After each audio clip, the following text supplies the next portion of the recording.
Namaste to all students. Myself JV and Dr. Khushbu Verma from Faculty of Agriculture and Veterinary Science. Today we will discuss about protein modification process.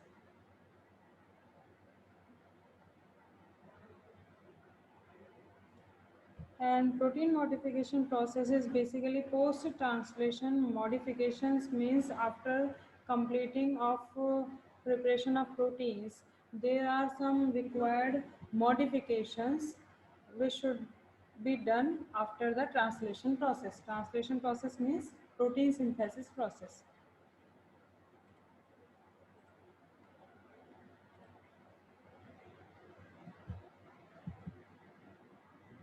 Post-translation modifications can be defined as covalent or generally enzymatic modifications of proteins during or after the synthesis of the proteins. Before understanding about it, first of all, we must have information about the translation process or protein synthesis process. What is translation? In molecular biology, translation refers to the formation of proteins from messenger RNA with the help of ribosomes present in the cytoplasm of the cell in the case of prokaryotes, while in eukaryotes, translation is carried out at the membrane of RER or in the cytosol. The messenger RNA decoded from DNA is migrated into the cytoplasm for the synthesis of proteins that then fold, acquire a tertiary conformation and perform their respective functions. What are the components which are required for a translation process? So we need amino acids, tRNA, messenger RNA, functionally components like ribosomes and protein factors and ATP and GTP required for energy source. Steps which can be followed in the translation process. So first of all, initiation, then elongation, and third one is the translation process. This is the flow diagram of general mechanism of translation. Now come to the types of post-translation modifications. So post-translation modifications or PTM are involved in the modifying the protein structure after they may have been translated according to the information on the messenger RNA. The post-translation modifications can be enzymatic or covalent. In the human body, these PTM increases the diversity and accuracy of the protein. Types of PTM. PTM can be categorized as trimming, covalent attachment, protein folding proteins, and protein degradation. In the trimming process, like insulin is synthesized in the cell and it is in inactive form. That is, it is can't perform its function. For the proper functioning of the insulin, its post-translation modifications occurs that have involved the removal of the part of protein to convert it into a three-dimensional and fully active form. This is the process of activation of insulin after PTM. In this step, first of all, translation and translocation will be done, then folding and oxidation and single peptide cleavage will be done. After that, ER export, Golgi body export, transport and vesicle packaging of the protein will be done, and then protease cleavage start and which liberates the C peptides, carbon peptides, and then carboxy peptidase E produces the mature insulin. Next one is the covalent attachment. So covalent attachments refers to the addition or the transfer of the polypeptide chain that act as an acceptor region. In this way, proteins are modified for the diversity of the function. It includes phosphorylation, glycosylation, sulfation, methylation, and hydroxylation. In the phosphorylation process, it is the addition of one or more phosphate group to the protein.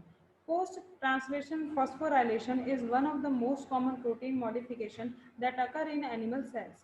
The vast majority of the phosphorylation occurs as a mechanism to regulate the biological activity of a protein and as such and transient. In animal cells, serine, tyrosine, and threonine are the amino acids that subjected to the phosphorylation process. This is the figure showing the phosphorylation of the amino acids.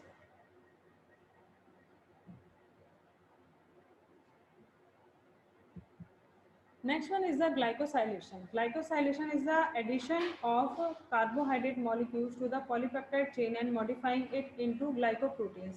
Many of the proteins that are destined to become a part of plasma membrane or to be secreted from the cell have carbohydrate chains attached to the amide nitrogen of asparagine or the hydroxyl group of the serine threonine. And glycosylation occurs in ER and O glycosylation occurs in the Golgi complex. This is the figure which is showing glycosylation process of serine and asparagine. Next one is the sulfation. Sulfate modification take place by the addition of sulfate molecules, and these modifications of the protein occurs at tyrosine residues. Tyrosine sulfation accomplished via the activity of tyrosyl protein sulfotransferase enzyme, which is TPST, which are membrane associated enzymes of trans-Golgi network. There are two known TPSTs, TPST1 and TPST2. The universal phosphate donor is 3-phosphoadenylyl 5-phosphosulfate, TSPA. This is the figure which is showing the sulfation of tyrosine. Next one is the methylation. The transfer of the one carbon methyl group to nitrogen or oxygen to amino acid side chain increases the hydrophobicity of the protein and can neutralize a negative amino acid charge when bound to carboxylic acid. Methylation is mediated by the methyl transferase, and as adenosyl methionine SEM is the primary methyl group donor. This is the figure which is showing methylation of lysine by SAM. Next one is the hydroxylation. The biological process of the addition of a hydroxy group to a protein amino acid is called hydroxylation. Protein hydroxylation is one type of PTM that involves the conversion of CH group into COH group, and these hydroxylated amino acids are involved in the regulation of some important factors called transcription factors. Among 20, the two amino acids can be regulated. These are prolines and lysine. This is the figure of protein hydroxylation. Next one is the other covalent modifications. So some other covalent modifications of the polypeptide chains involve the following process: carboxylation, lipidation, biotinylation, and acetylation. These are the figures of carboxylation, biotinylation, and next one is the protein degradation. Proteins that are defective, for the example, misfolded or designed for the rapid turnover, are often marked for destruction by ubiquitin and the attachment of the chain of a small, highly conserved protein called ubiquitin. Proteins marked in this way are rapidly degraded by a cellular component known as the proteasome, which is the macromolecular ATP-dependent proteolytic system located in the cytosol. Next modification is protein folding. Protein must fold to assume their functional state. Folding can be spontaneous or facilitated by proteins known as chaperones. Detection of the PTM. There are several chemical and biological techniques for the detection of PTM, that whether the modification has occurred or completed in the protein or not.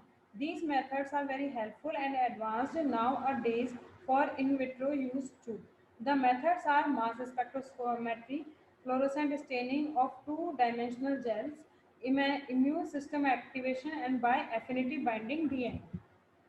There are some of the pictures which had shown the detection of post-translational modification of the protein by different methods.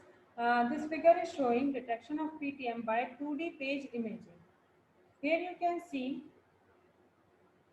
this is the histone S3 protein, and now PAD4 is coming and it's going to bind, and then 20% TCA will be involved, which will further bind to the attached PAD4, and now you can go for the SDH phase and fluorescent imaging. So wherever this TCA and PAD is bind, they will show the images. So here you can see the band for PAD4, and this is for histone S3. Next one is the figure showing detection of PTM via fluorescent assay. Here you can simply see PAD is coming, and which releases the quencher, and then after releasing the quencher, this fluorescent dye will show the fluorescence. Importance of the PTM. Post-translation modifications are very important for the cell to live and progress. Some of the points related to the importance of the PTM are listed below as post-translation modifications of the protein which are not a gene template based can regulate the protein functions by causing changes in the protein activity, their cellular locations and dynamic interaction with other proteins. Acetylation regulates many diverse functions including DNA recognition, protein-protein interaction and protein stability. Redox-dependent PTM of proteins is emerging as a key signaling system conserved through evolution, influences many aspects of cellular homeostasis. Protein lipid modifications including myristoylation, palmitolization, and pernylation, known for a long time, have been shown to have a role in protein membrane interaction, protein trafficking, and enzyme activity. It is also evident that glycosylation plays a key role in immune regulation, which is in the development, survival, and reactivity of T cells. So here is the sum up of this session, and this session is powered by Digital Version 2.0 Jyoti Vidyapeeth Women's University Jaipur. If you have any query, then mention in the comment box. I will resolve it. Thank you.